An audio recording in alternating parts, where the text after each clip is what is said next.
Hey guys, कैसे हैं आप लोग। आज आपका स्वागत है वन पंच मैन के जो चैप्टर 166 है, स्क्वाड, उस चैप्टर के रिव्यू में और उसकी समरी में। तो ज़रूरी आप इसको चैनल को सब्सक्राइब कर दो और लाइक ठोक दो, बिकॉज मैं एक बहुत ही अच्छा आपको एक्सप्लेनेशन देने वाला हूँ पूरे चैप्टर का। Chapter 166 squad. चैप्टर का जो आप कवर देखोगे, कवर में साफ साफ लिखा हुआ है the heartbeat of powerful reverberates, और एक बहुत ही अच्छा कवर आर्ट दे रखा है। ये कवर आर्ट वॉलपेपर लगाने लायक है, तो इसको वॉलपेपर लगाना चाहिए। बहुत ही शानदार कवर आर्ट दे रखा है। चैप्टर की शुरुआत में हम देख सकते हैं कि वगे माकून और जो भी इंसान है उनके बाल बाल टूटने लग गए हैं। चाइल्ड एम्परर के भी बाल टूट रहे हैं। इसका ये मतलब है कि गौरव जो कि प्रकट हो चुका है अपने कॉस्मिक रूप में और ज़मीन पर अब घूम रहा है। लास्ट चैप्टर में ना साइतामा को गायब करने के बाद, दूर लेज़र से गायब करने के बाद गौरव घूम रहा है, और उसके रेडिएशन से, उसके कॉस्मिक जो रेडिएशन वो इमिट कर रहा है, उससे नॉर्मल जो लोग हैं जिनकी बॉडी नॉर्मल है, चाइल्ड एम्परर की, वकामाकुन की और बाकी बच्चों की और नॉर्मल इंसानों की जो कि टॉप हीरो पे नहीं है, उन सबको बहुत ज़्यादा डैमेज हो रहा है। इसके बाद जो बैंक है, बैंक गरोह को देखता है और उसको लग जाता है कि इसको कोई ना कोई कंट्रोल कर रहा है। जैसा कि हमने लास्ट के चैप्टर्स में देखा है कि गरोह को जो गॉड ने उसने अपना इन्फ्लुएंस प्रदान किया था। अब गरोह का हल्का फुल्का ब्रेन काम कर रहा है, बट अधिकतर जो इन्फ्लुएंस है वो साफ साफ दिख रहा है किसका है, वो गॉड का है। बिकॉज ये जो गौरव काम कर रहा है वो साले गॉड के काम कर रहा है। गौरव का मेन ऑब्जेक्टिव क्या था, वो किसी को डैमेज नहीं करना चाहता था। वो सिर्फ डर फैलाना चाहता था, अपना पूरी दुनिया में डर फैलाना चाहता था, ताकि कोई भी कोई भी गलत काम नहीं करे, और कोई भी गलत काम करे तो उसके मन में गौरव का डर फैला रहे। चाहे वो हीरो या विलन हो या कोई भी हो, उसके मन में गौरव का डर फैला रहे। बट अब गौरव जो काम कर रहा है, प्योर जो बच्चे हैं उन तक को डैमेज कर रहा है। तो ऑफकोर्स इसमें गॉड का इन्फ्लुएंस आ चुका है, और ये बैंक को साफ साफ दिख जाता है। और बैंक सामने आता है और बोलता है कि गौरव को वापस दो, गिव बैक गौरव। इसके बाद गौरव बोलता है कि मैंने तुमको पहले ही कहा था कि ये मेरी ओन फ्री विल से हो रहा है, ये मेरी मर्जी से हो रहा है, मुझे कोई भी कंट्रोल नहीं कर रहा है। इसके बाद वहाँ पे हमारा हीरो द ब्लास्ट अपेयर होता है। S class hero number 1 blast appear होता है, और गौरव उसको देख के बोलता है who the hell are you. Gaurav को पता नहीं कि वो कौन है, और बैंक को भी नहीं पता, क्योंकि बैंक ने उसको कभी देखा नहीं था आज तक। इसके बाद लास्ट गौरव को बोलता है कि तुमको गॉड ने कंट्रोल कर रहे हो, गॉड तुमको कंट्रोल कर रहे हैं, और क्या तुम सच में ये चाहते थे? क्या तुम्हारे एक्चुअल गोल्स है? क्या तुम सच में धरती को खत्म करना चाहते थे? तुम जो लोगों को मार रहे हो, जो गौरव का ऑफकोर्स सब गोल नहीं था। गौरव किसी को मारना नहीं चाहता था, वो सिर्फ डर फैलाना चाहता था। उसको किसी को भी हत्या करने का या किसी को मारने का बिल्कुल पसंद नहीं था। वो एंड तक, हमने उसकी जो अवेकन गौरव फॉर्म देखी, तब तक वो लोगों की सिर्फ मदद करना चाह रहा था। इनडायरेक्टली वो लोगों की मदद कर ही रहा था। अब गौरव प्योर इविल बन चुका है। अब इसके बाद जो ब्लास्ट होता है, ब्लास्ट उसको एक डायमेंशनल पोर्टल में ले जाने की कोशिश करता है, और उसको समझाने की कोशिश करता है कि तुम जो हो, तुम या तो कंट्रोल हो जाओ, वरना तुम्हारे कॉस्मिक रेडिएशन जो ये लोग सब की डेथ हो रही है, यदि मैं तुमसे फाइट करने जाऊंगा तो आसपास बहुत ज़्यादा तबाही होगी। ब्लास्ट उसको ये बोलता है कि आसपास बहुत ज़्यादा तबाही होगी, तुम्हारे कॉस्मिक रेडिएशन से बहुत सारे लोग मर रहे हैं, और एक्चुअली बहुत सारे हीरो भी ज़मीन पर पड़े हुए शो होता है। गौरव बोलते हैं कि ये तो कोई बुरी बात नहीं हुई, ये तो बहुत अच्छा हुआ, सब लोग मुझसे डरेंगे, मेरे मेयर एग्जिस्टेंस से उनको प्रॉब्लम हो रही है, वो जी नहीं पा रहे। तो गौरव बहुत ज़्यादा खुश हो रहा है, जो उसमें साफ साफ गॉड का इन्फ्लुएंस हमको दिखाई दे रहा है। इसके बाद ब्लास्ट समझाता है बैंक को कि तुम दूर रहो, यदि तुम गौरव से लड़ने गए तो उल्टा तुम ही गिर जाओगे, तुम उसको फेस नहीं कर सकते गौरव को। गौरव बोलता है कि मुझे किसी के समझने की ज़रूरत नहीं, मैं एब्सोल्यूट इविल हूँ, सबसे इविल चीज़ हूँ दुनिया में, और मैं नहीं चाहता कि कोई भी मुझे समझाए। इसके बाद वो एक आंख वाली जो राक्षस होती है, वो बच्चे के पास जा रही होती है।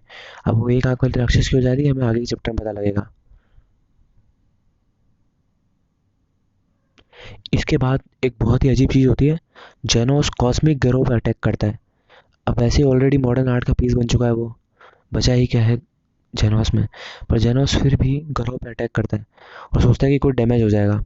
जेनोस बोलता है बैंक को कि तुम ही नहीं हो जिसको रेजिस्टेंस है रेडिएशन से, तुम ही, मतलब तुम ही, बैंक को बोलता है कि तुम ही रेजिस्टेंस से बचे हुए नहीं हो, मैं भी बचा हूँ रेजिस्टेंस से, मैं भी बचा हूँ रेडिएशन से, मुझे भी रेडिएशन से कुछ भी नहीं हो रहा है, तो मैं भी गौरव को फेस कर सकता हूँ।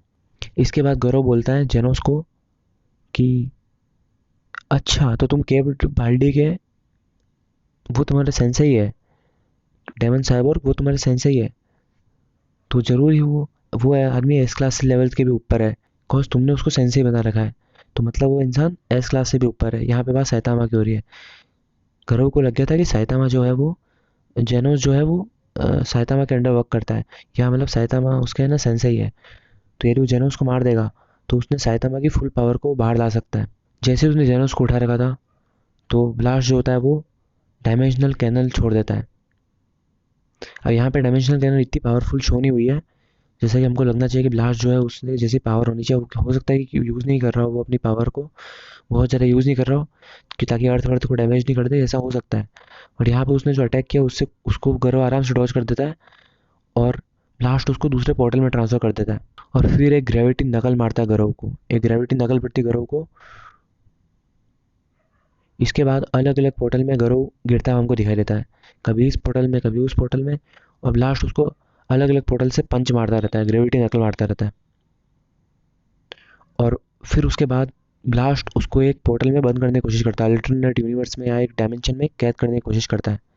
इसके बाद ब्लास्ट की जो शक्ल है वो शॉक में आ जाती है, बिकॉज गरव खुद मास्टरी कर लेता है ब्लास्ट के सारे मूव्स को। जैसा कि आप जानते हैं कि गरव जो है, गरव में ये टेक्निक है, वो किसी भी चीज़ को मास्टर कर लेता है तुरंत ही।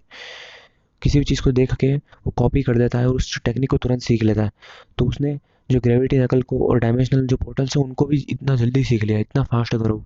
तुरंत उसने सीख लिया कि किस तरीके से मैं पोर्टल्स खोल सकता हूँ, खुद खोल सकता हूँ, और ब्लास्ट की पूरी एबिलिटीज़ को उसने कॉपी कर लिया है।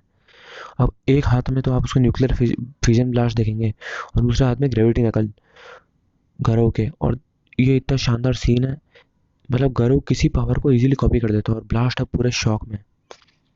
एक हाथ में न्यूक्लियर फिशन, दूसरे हाथ में ग्रेविटी नकल।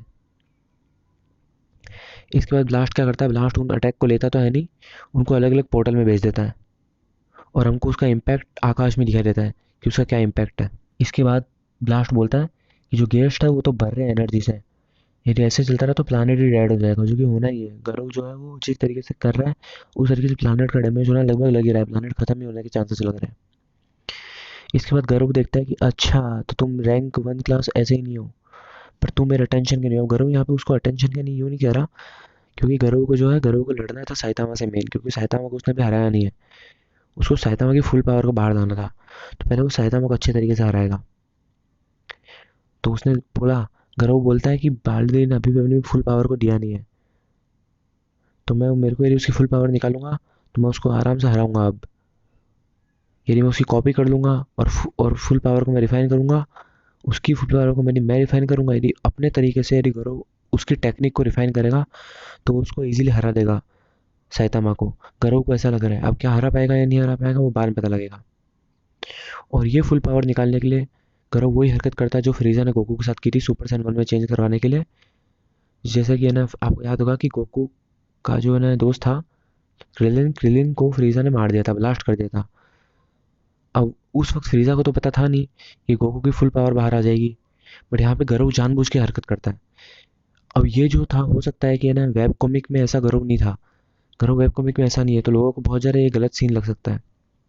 बट अभी हमको ये याद रखना चाहिए कि गरुड़ जो है वो गॉड के कंट्रोल में है, और गॉड के कंट्रोल में आके उसने जेनोस को मार दिया, वो तुरंत जेनोस को मार देता है कोल्ड ब्लड में। और ये ऐसा सीन है, जेनोस की ना पूरा ऊपर का धड़ है और एक हाथ गुजर रहा है गैरो का, वो पूरा हाथ आर पार हो रहा है।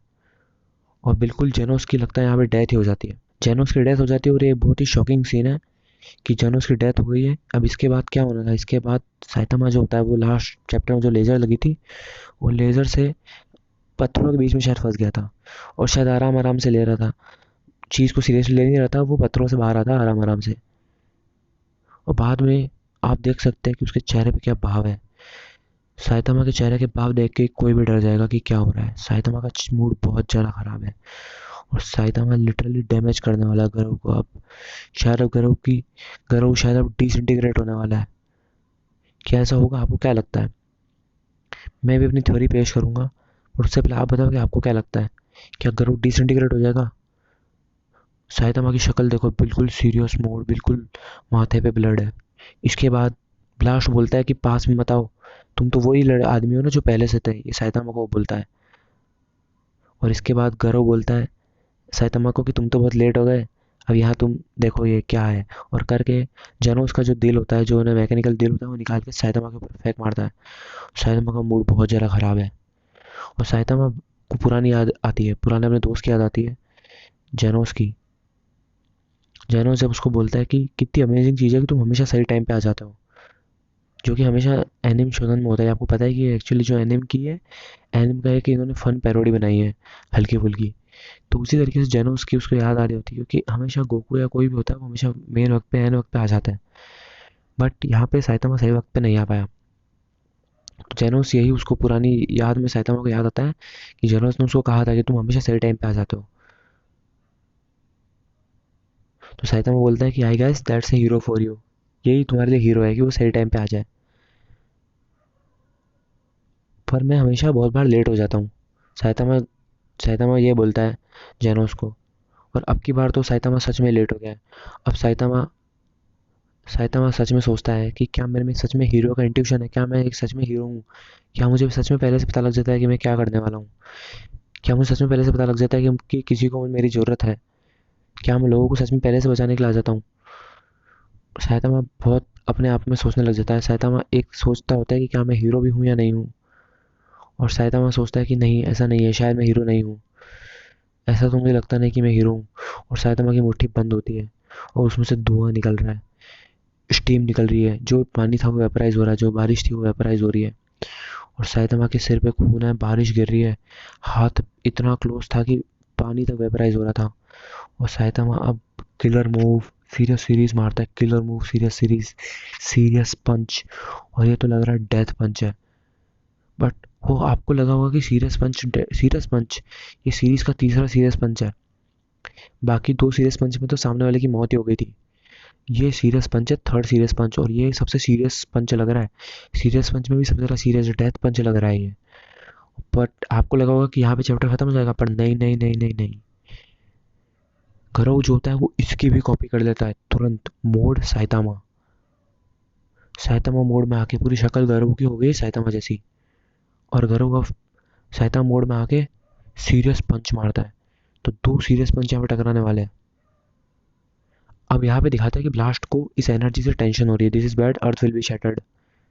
अब मेरे हिसाब से ब्लास्ट इनको या तो तुरंत ही इनको टेलीपोर्ट कर देगा, या मान लो पंच लग गए तो हो सकता है कि ब्लास्ट है वो टाइम को रिवर्स कर दे और फिर इनको पोर्टल में भेजे। बट पोर्टल में भेजना बहुत ज़्यादा ज़रूरी है, वरना अर्थ भी डिस्ट्रॉय हो जाएगी। या तो अभी पोर्टल में भेजे, या टाइम को रिवर्स करके, या पंच हो जाए तो टाइम को रिवर्स करके इनको किसी दूसरे पोर्टल में भेजे। वो बहुत ज़्यादा भी ज़रूरी है, क्योंकि यदि पोर्टल नहीं खोला गया तो अर्थ पक्का डिस्ट्रॉय हो जाएगी, क्योंकि वन पंच मैन पंचेस को पीछे नहीं लेता। यदि अर्थ डिस्ट्रॉय की एनर्जी निकलेगी तो अर्थ लिटरली डिस्ट्रॉय हो जाएगी। हमने इसमें अर्थ को करते तक देखा है, अर्थ को करते हुए देखा है, हमने बड़ी बड़ी लहरें देखी है, हमने इसमें ऐसे पंचेस देखे हैं जो कि पूरी अर्थ के ना बादलों को हटा देता है। तो इसमें आराम से ऐसा हो सकता है। तो अगले चैप्टर का मुझे तो बहुत ज़्यादा वेट है। So guys, see you in the next chapter. मैं आपको ऐसे हिंदी में समरी दूंगा पूरे चैप्टर की। और प्लीज़ लाइक करो, सब्सक्राइब करो और शेयर करो, मेन है शेयर करो अपने जितने भी आपके एनिम के दोस्त हैं, आपके एनिम फ्रेंड्स हैं, आपके जो गीक्स हैं, जितने भी आपके गीक दोस्त हैं उनके साथ शेयर करो प्लीज़ ये वीडियो, ताकि मैं ज़्यादा से ज़्यादा ऐसी वीडियो बना सकूँ।